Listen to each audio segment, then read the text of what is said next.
जय हनुमान, आपला Indian Superman.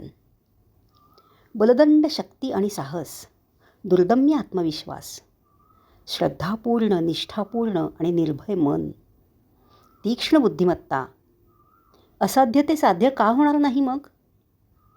लहान थोर सगळ्यांसाठी लाडके आणि आदर्श आहेत हनुमानजी.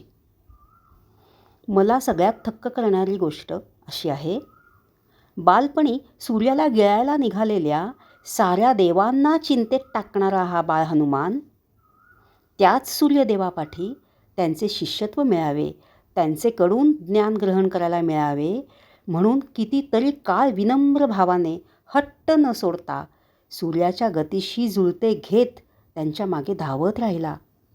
अखेर त्यांचे समोर येऊन ठाकला.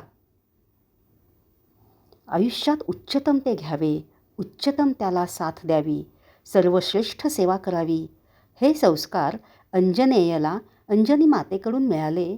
त्या मातेचा देखील खूप आदर वाटतो.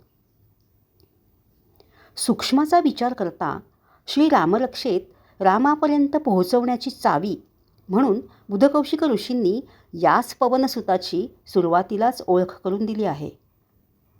आत्मारामापर्यंत पोहोचायचा हा पवनसुताचा धागा म्हणजे आपला श्वास नव्हे.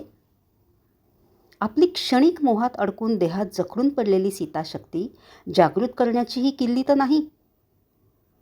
सीता शक्ती श्रीमत हनुमान कीलकम श्रीरामचंद्र प्रीत्यर्थे हा मंत्र आहे. रामरक्षेतील ध्यान हे योग, प्राणायाम, विपश्यना अशा साऱ्या मार्गांकडे अंगुली निर्देश करते असे वाटते.